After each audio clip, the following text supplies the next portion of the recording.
Hello, everyone, and welcome to the Headless CMS series. Today, I'm joined by my colleague Alan, and we will discuss, is Headless CMS a good solution for developers? As always, if you're new to this channel and you like Headless, feel free to subscribe. And if you like this video, always give us thumbs up, please. And if you've got any questions, then feel free to pop them in the comment section, and myself and my colleague Alan will come back to you. So let's get started. Alan, is it true that Headless CMS is a good platform for developers?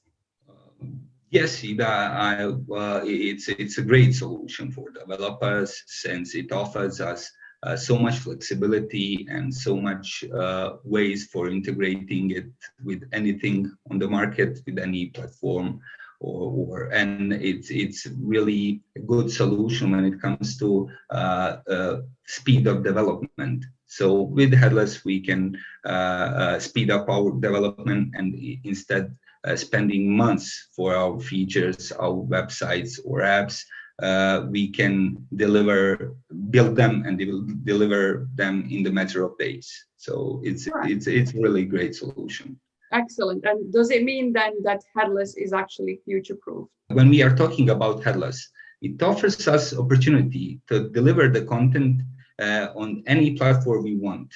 So this includes e-commerce platforms such as eBay or Amazon, virtual realities platforms, comma tools, integration with comma tools. Long story short, we can integrate Headless with anything we have on the market. Excellent. And having that said, does it mean that Headless is actually agnostic when it comes to technology? Headless is technology agnostic. We can build with Headless in any current technology we have on the market. So when it comes to technology, we can use JavaScript, .NET, Android, Swift, PHP, you name it. So we can use any technology when it comes to Headless. So it's pretty awesome. And what's your favorite technology then? Well, I would say there is a few of my favorite, but when we are talking about Headless, honestly, the most easy way for delivering the content is for me is JavaScript. It's React. So when it comes to performance, is there something that's sort of outstanding when it comes to Headless? Most of the verified vendors have integration with CDN, which offers us a great performance, and they own obviously a big infrastructure, so there is no any limitation when it comes to that side. And also CDN offers us that layer of security as well. So when it comes to performance, we don't have to worry with Headless. Okay, excellent. Then performance and security are a big bonus when it comes to Headless. Yes, that's correct, Ida. Excellent. And then in terms of integrations, we briefly touched upon them earlier in the conversation. How can Headless integrate with other apps? What are typical ways of integrating, and do you see any difficulties there? Well, most of the vendors offers us out-of-the-box integration, especially when it comes to most popular services there on the market. So when it comes to e-commerce platforms such as Amazon or eBay, or when it comes to some translation services, most of the vendors offers us out-of-the-box solution for that. Also, on another side, most of them offers us also webhooks.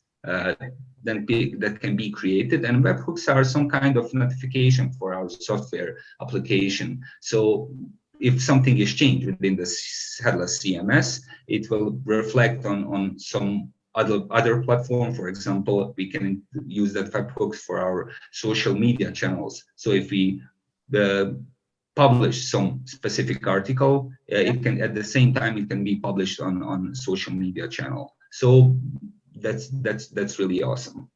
Okay, good.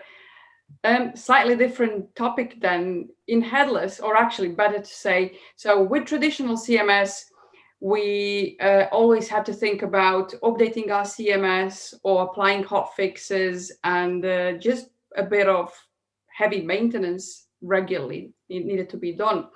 Is this the case for headless CMS, or is it slightly different, and how does it work?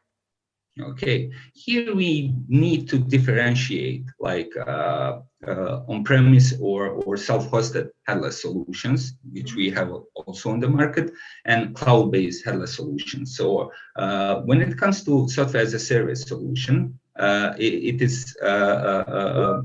don't have to worry about all of those patching, updates, and everything else. So vendor is taking care about everything. So or licensing even. So we don't have to worry about this at all. And when it comes to those self-hosted solutions, in this case, we would have to do regular maintenance, updating, patching, etc. And because of this, I would prefer software as a service over the self-hosted solutions.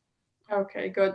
And I know that in traditional CMS, they're always like open source and licensed products. Does that apply for headless? Do we see same sort of split in the headless? Well, there is a few open source solutions on the market, but from the experience, we know that if we have some open source code, potential malicious people can open it and go through it and see the vulnerabilities, and maybe they can use that things, you know, to harm us or to perform some attacks. So yeah, maybe those open source tools can be used for some use cases. If you want that easiness and reliability and security when it comes to headless, I would prefer, again, cloud-based solutions over those self-hosted solutions.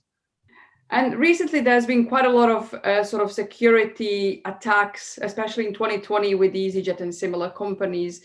And this brings me really to the next question. Headless and security, how do those two sort of go together? Well, headless is pretty secure when we are talking about software as a service solutions and verified vendors, of course, because we need to go out there and do our homework and compare the various vendors and CMSs to see which kind of certificates they own when it comes to the security. But thanks to the way the headless is built, so it uses those REST APIs, we don't have to worry that much about security because everything is relies on vendor. So at that part, and also the important thing is that we don't know how that particular platform, you know, cloud-based platform is built. So neither the hacker knows that. So you know, it's really hard to attack something if you don't know its infrastructure. So we don't have the databases exposed, and it's really hard to get into there. But as we know, today there is no such a thing as a full secure product or service. Yeah, kind of nothing certain today. Okay, and really my last question for today is infrastructure. So in terms of infrastructure and environments, given that we don't have servers anymore because everything is in cloud, what can you tell us about environments and infrastructure in headless? Yeah, so many headless vendors offers us those options for copying the environment with the whole content with just with a click of the button. So we don't have to worry about servers and you know, replicating the environments and everything else. It's being done for us in really easy way. So yeah, it's really easy to copy the environments and handling the environments. Also, it's worth to mention that copying the environments also gives us a new APIs which we can use for our, you know, test environments on the front end and connect them with that application, so we can test before we push the changes live and before we publish some certain content. Okay, so we don't need, I don't know, half a day of work or a day of work to set up environment. It's just a matter of clicks. Yes, exactly. It's just a matter of clicks, and most of the things are functioning like that in Headless. All right, that's really good to know. Seems like it's very efficient. Okay, well, thank you very much for your time, Alan. This was definitely a useful conversation, very informational as well. And if you guys have got any questions for us, Alan is here, so feel free to drop your question in the comment section and we'll come back to you. Thanks again.